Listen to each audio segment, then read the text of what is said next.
Subscription के button को दबाइए और बेल आइकन पर क्लिक कीजिए ताकि आपको तमाम वीडियोस फौरन मिलती रहें और वीडियो पसंद आने की सूरत में इसे लाइक, शेयर और कमेंट करना मत भूलिए। वो मुसाफिर अरब के सहरा में अकेला चला जा रहा था। 8 हिजरी के ज़माने में अरब का वो इलाका जहाँ मक्का और मदीना वाक़ हैं बड़ा ही खौफनाक सहरा हुआ करता था, जलता और इंसानों को झुलसाता हुआ रेगजार। एक तो सहरा की अपनी सऊबतें थीं, दूसरा खतरा रहज़नों का था। मुसाफिर काफिलों की सूरत सफ़र किया करते थे, लेकिन ये मुसाफिर अकेला चला जा रहा था। वो आला नस्ल के जंगी घोड़े पर सवार था। उसकी ज़र्रा घोड़े की जीन के साथ बंधी हुई थी, उसकी कमर से तलवार लटक रही थी और उसके हाथ में बर्छी थी। उस जमाने में मर्दों के कद दराज, सीने चौड़े और जिस्म गठे हुए होते थे। ये अकेला मुसाफिर भी उन्हीं मर्दों में से था, लेकिन जिस अंदाज से वो घोड़े की पीठ पर बैठा था उससे पता चलता था कि वो शहसवार है और वो कोई मामूली आदमी नहीं। उसके चेहरे पर खौफ का हल्का सा भी तासुर नहीं था कि रहज़न उसे लूट लेंगे, उससे इतनी अच्छी नस्ल का घोड़ा छीन लेंगे और उसे पैदल सफर करना पड़ेगा। लेकिन उसके चेहरे पर जो तासुर था वो कुदरती नहीं था। वो कुछ सोच रहा था, यादों से दिल बहला रहा था या कुछ यादों को जहन में दफन करने की कोशिश कर रहा था। आगे एक घाटी आ गई, घोड़ा चढ़ता चला गया। खासी बुलंदी पर जाकर जमीन हमवार हुई। सवार ने घोड़ा रोककर उसे घुमाया और रिकाबों पर खड़े होकर पीछे देखा। उसे मक्का नजर न आया। मक्का उफक के नीचे चला गया था। अबू सुलेमान, उसे जैसे आवाज सुनाई दी हो, अब पीछे न देखो, मक्का को जहन से उतार दो, तुम मर्द मैदान हो, अपने आप को 2 हिस्सों में न कटने दो, अपने फैसले पर कायम रहो, तुम्हारी मंजिल मदीना है। उसने मक्का की समत से निगाहें हटा ली, घोड़े का रुख मदीना की तरफ किया और बाग को हल्का सा झटका दिया। घोड़ा अपने सवार के इशारे समझता था, नपी तुली चाल चल पड़ा। सवार की उम्र 43 बरस थी, लेकिन वो अपनी उम्र से जवान लगता था। सुलेमान उसके बेटे का नाम था। उसके बाप का नाम अल वलीद था। उसे अबू सुलेमान कहलाना ज्यादा पसंद था। उसे मालूम न था कि तारीख उसे खालिद बिन वलीद के नाम से याद रखेगी। ये नाम इस्लाम की अस्करी रिवायात और जज्बे का दूसरा नाम बन जाएगा। मगर 43 बरस की उम्र में जब खालिद मदीने की तरफ जा रहा था, उस वक्त वो मुसलमान नहीं था। छोटी छोटी झड़पों के अलावा वो मुसलमानों के खिलाफ 2 बड़ी जंगे उहद और जंगे खंदक लड़ चुका था। जब रसूल करीम सल्लल्लाहु अलैहि वसल्लम पर 610 ईस्वी बरोज सोमवार पहली वही नाजिल हुई, उस वक्त खालिद की उम्र 24 साल थी। उस वक्त तक वो अपने कबीले बनु मखजूम की अस्करी कुव्वत का कायद बन चुका था। बनु मखजूम का शुमार कुरैश के चंद एक मुअज़्ज़ज़ खानदानों में होता था। कुरैश के अस्करी उमूर उसी खानदान के सुपुर्द थे। कुरैश खालिद के बाप अल वलीद के अहकाम और फैसले मानते थे।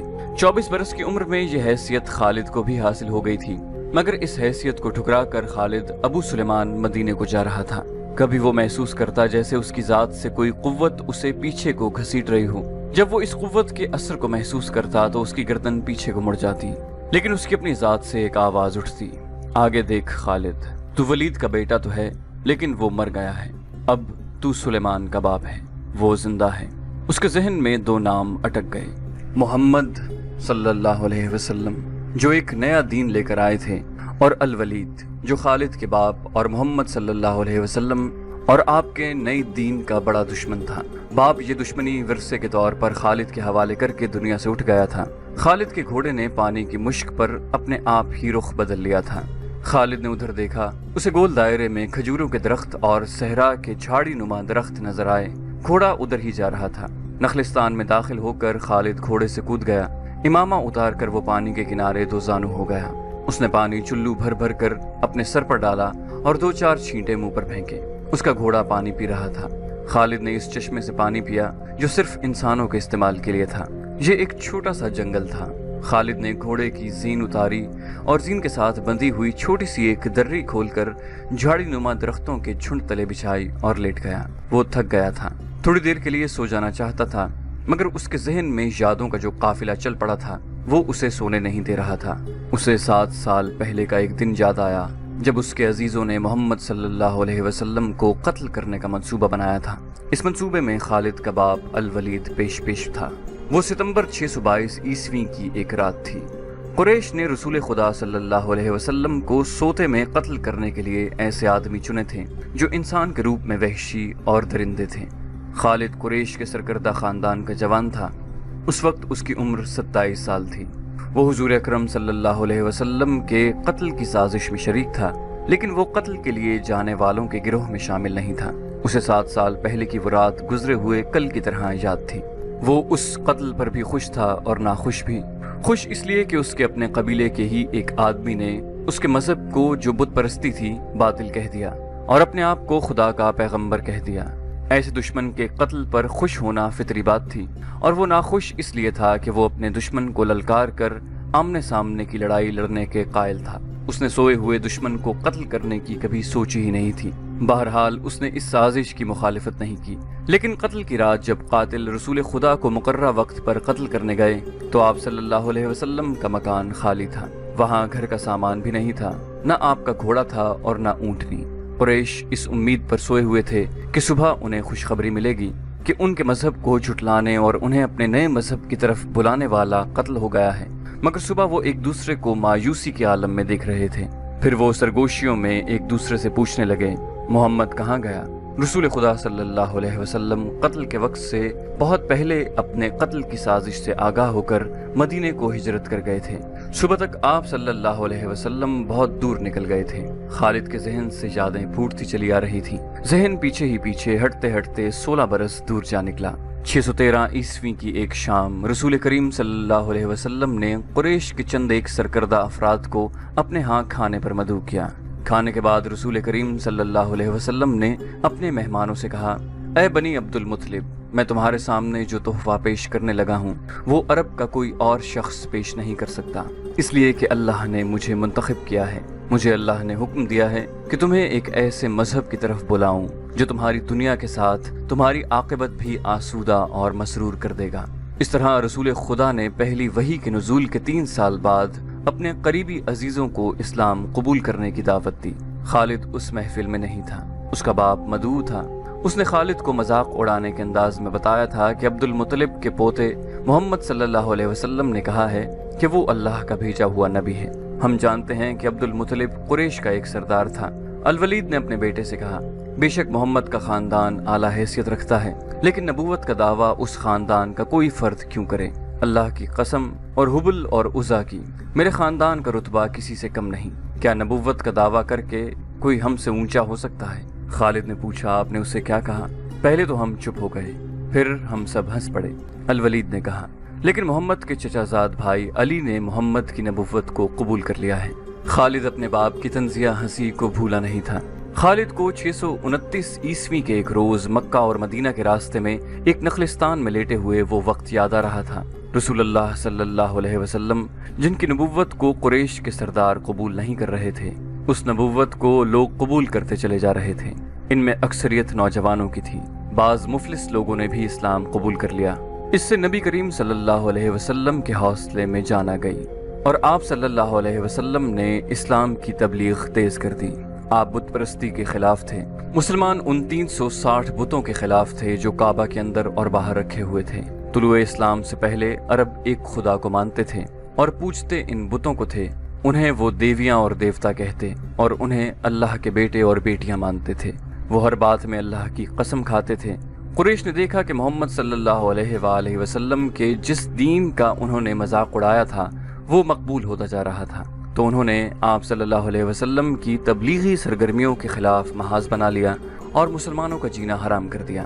خالد کو یاد آ رہا تھا کہ اس نے اللہ کے رسول صلی اللہ علیہ وسلم کو گلیوں اور بازاروں میں لوگوں کو اکٹھا کر کے انہیں اسلام قبول کرنے کی دعوت دیتے اور بتاتے دیکھا تھا کہ بت انہیں نہ فائدہ دے سکتے ہیں نہ نقصان۔ عبادت کے لائق صرف اللہ ہے جو وحدہ لا شریک ہے۔ رسول خدا صلی اللہ علیہ وسلم کی مخالفت کے قائد قریش کے 4 سردار تھے۔ ایک تو خالد کا باپ الولید تھا، دوسرا نبی کریم صلی اللہ علیہ وسلم کا اپنا چچا ابو لہب تھا، تیسرا ابو سفیان اور چوتھا ابو الحکم تھا جو خالد کا چچا زاد بھائی تھا۔ مسلمانوں پر سب سے زیادہ ظلم اور تشدد اسی شخص نے کیا تھا۔ وہ جہالت کی حد تک کینہ پرور اور مسلم کش تھا، اسی لیے مسلم اسے ابو جہل کہتے تھے۔ یہ نام اتنا عام ہوا کہ لوگ جیسے اس کا اصل نام بھول ہی گئے ہوں۔ تاریخ نے بھی اس پستہ قد، بھینگے اور لوہے کی طرح مضبوط آدمی کو ابو جہل کے نام سے ہی یاد رکھا ہے۔ خالد کو یہ یادیں پریشان کرنے لگیں، شاید شرمسار بھی۔ कुरैश के लोगों ने रसूल खुदा सल्लल्लाहु अलैहि वसल्लम के घर में कई बार गलाजत फेंकी थी। जहाँ कोई मुसलमान इस्लाम की तबलीग कर रहा होता, वहाँ कुरैश के आदमी जा पहुँचते और हल्लड़ मचाते।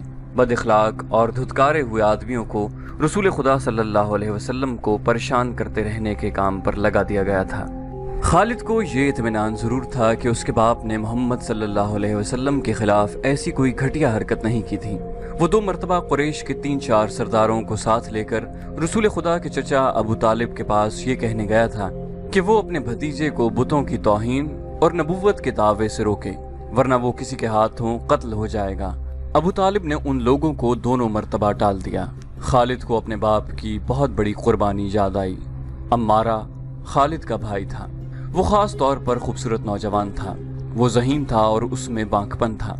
खालिद के बाप अल वलीद ने अपने इतने खूबसूरत बेटे अम्मारा को कुरैश के 2 सरदारों के हवाले किया और उन्हें कहा कि इसे मोहम्मद के चचा अबू तालिब के पास ले जाओ और इससे कहो कि मेरा बेटा रख लो और उसके बदले मोहम्मद सल्लल्लाहु अलैहि वसल्लम हमें दे दो।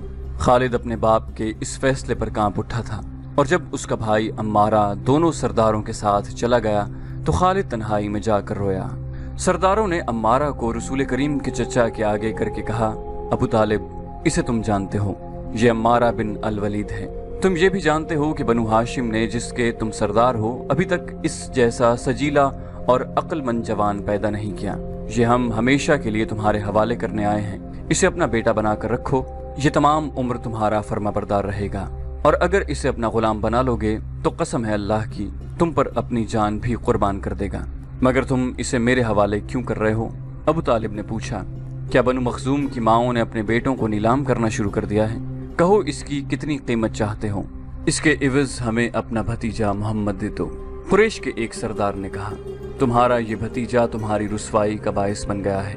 उसने तुम्हारे आबा व अजदाद के मजहब को रद्द करके नया मजहब बना लिया है।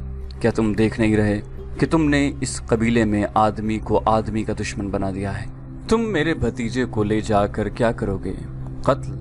कुरैश के दूसरे सरदार ने जवाब दिया, हम मोहम्मद को कत्ल करेंगे। ये बेइंसाफी नहीं होगी। तुम देख रहे हो कि हम तुम्हारे भतीजे के बदले तुम्हें अपना बेटा दे रहे हैं। ये बहुत बड़ी बेइंसाफी होगी। अबू तालिब ने कहा, तुम मेरे भतीजे को कत्ल करोगे और मैं तुम्हारे बेटे को पालूंगा और उस पर खर्च करूंगा और उसे बहुत अच्छी जिंदगी दूंगा। तुम मेरे पास कैसा इंसाफ लेकर आए हो? मैं तुम्हें इज्जत से रुखसत करता हूँ। खालिद ने जब अपने भाई को अपने सरदारों के साथ वापस आते देखा और सरदारों से सुना कि अबू तालिब ने ये सौदा कबूल नहीं किया तो खालिद को दिली मुसरत हुई थी। मोहम्मद सल्लल्लाहु अलैहि वसल्लम का तुमने क्या बिगाड़ लिया था अबू सुलेमान? खालिद की जात से एक सवाल उठा। उसने ख्यालों ही ख्यालों में सर हिलाया और दिल ही दिल में कहा, कुछ नहीं। बेशक मोहम्मद सल्लल्लाहु अलैहि वसल्लम का जिस्म ताकतवर है, लेकिन रकाना बिन अब्द यजीद जैसे पहलवान को उठाकर पटखने के लिए सिर्फ जिस्मानी ताकत काफी नहीं। रकाना बिन अब्द यजीद रसूल करीम सल्लल्लाहु अलैहि वसल्लम का चचा था, जिसने इस्लाम कबूल नहीं किया था। ये अरब का माना हुआ पहलवान था। नामी गरामी पहलवान आए जिन्हें उसने एक ही दाव में पटख कर उठने के काबिल नहीं छोड़ा। वो वहशी इंसान था, सिर्फ लड़ना मारना जानता था। खालिद को वो वक्त याद आने लगा जब मुसलमानों को दिक करने वाले 3-4 आदमियों ने एक दिन रकाना पहलवान को खूब खिलाया पिलाया और उसे कहा था कि तुम्हारा भतीजा मोहम्मद सल्लल्लाहु अलैहि वसल्लम किसी के हाथ नहीं आता, न अपनी तबलीग से बाज आता है, न किसी से डरता है, और लोग उसकी बातों के जादू में आते चले जा रहे हैं। क्या तुम उसे सीधा नहीं कर सकते? रिकाना ने अपने चेहरे पर मस्त भैंसे का तासुर पैदा करके तकब्बुर के लहजे में कहा था, क्या तुम मेरे हाथों उसकी हड्डियां तोड़वाना चाहते हो? लाओ उसे मेरे मुकाबले पर, लेकिन वो मेरा नाम सुनकर मक्का से भाग जाएगा। नहीं, मैं उसके साथ लड़ना अपनी तौहीन समझता हूँ। उसने उकसाने वाले आदमियों की बात न मानी। वो किसी पहलवान को अपने बराबर समझता ही नहीं था। मुसलमानों के दुश्मन खामोश हो गए थे, लेकिन सोचते रहे कि रसूल खुदा सल्लल्लाहु अलैहि वसल्लम को रिकाना के हाथों गिरा कर आप सल्लल्लाहु अलैहि वसल्लम का तमाशा बनाया जाए। मक्का के यहूदी खास तौर पर रसूल अकरम के दुश्मन थे, लेकिन वो खुलकर मैदान में नहीं आते थे। वो खुश थे कि अहले कुरैश आपस में बंटकर एक दूसरे के दुश्मन हो गए हैं। उन्हें पता चल गया कि कुरैश के कुछ आदमियों ने रिकाना पहलवान को उकसाया है कि वो रसूल खुदा को कुश्ती के लिए ललकारे, लेकिन वो नहीं मान रहा था। एक रोज रिकाना रात के वक्त एक गली से गुजर रहा था कि उसके करीब से एक बड़ी हसीन और जवान लड़की गुजरी। चांदनी रात में लड़की ने रिकाना को पहचान लिया और मुस्कुराई। रिकाना वहशी था। वो रुक गया اور لڑکی کا راستہ روک لیا۔ کیا تم جانتی ہو کہ عورت مرد کی طرف دیکھ کر مسکراتی ہے تو اس کا مطلب کیا ہوتا ہے؟ رکانہ پہلوان نے پوچھا۔ کون ہو تم؟ اس کا مطلب یہ ہوتا ہے کہ عورت اس مرد کو چاہتی ہے۔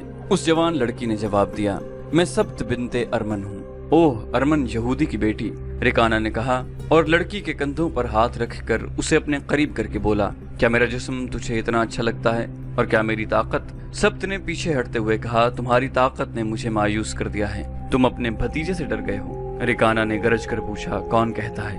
سبت نے جواب دیا، سب کہتے ہیں، پہلے محمد کو گراؤ، میں اپنا جسم تمہیں انعام میں دوں گی۔ خدا کے بیٹوں اور بیٹیوں کی قسم، تیری بات پوری کر کے تیرے سامنے لاؤں گا۔ رکانہ نے کہا، لیکن تو نے غلط سنا ہے کہ میں محمد سے ڈرتا ہوں۔ بات یہ ہے کہ میں اپنے سے کمزور کے ساتھ لڑنا اپنی توہین سمجھتا ہوں، لیکن تیری بات پوری کروں گا۔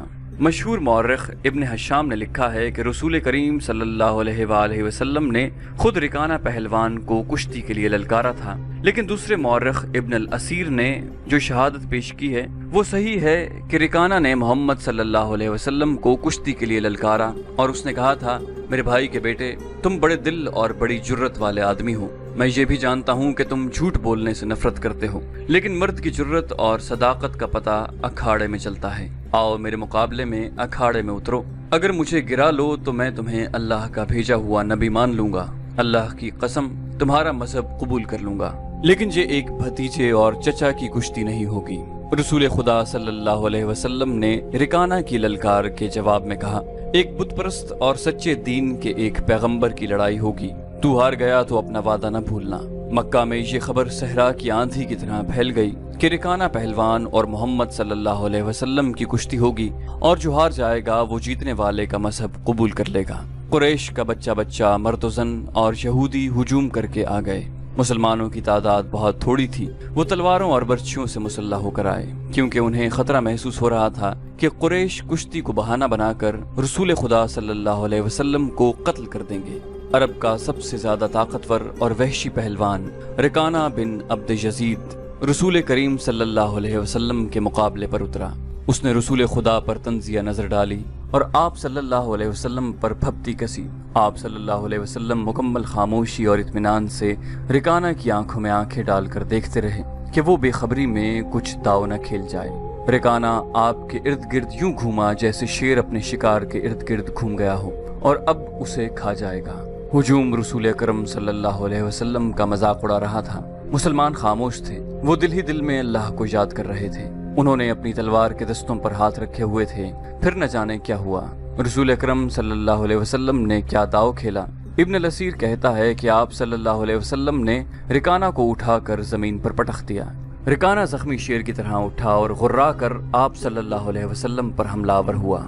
آپ صلی اللہ علیہ وسلم نے پھر وہی داؤ کھیلا اور اسے پٹخ دیا۔ وہ اٹھا تو آپ نے اسے تیسری بار پٹخا۔ بھاری بھرکم جسم 3 بار پٹخا گیا تو کشتی جاری رکھنے کے قابل نہ رہا۔ رکانہ سر جھکا کر اکھاڑے سے نکل گیا۔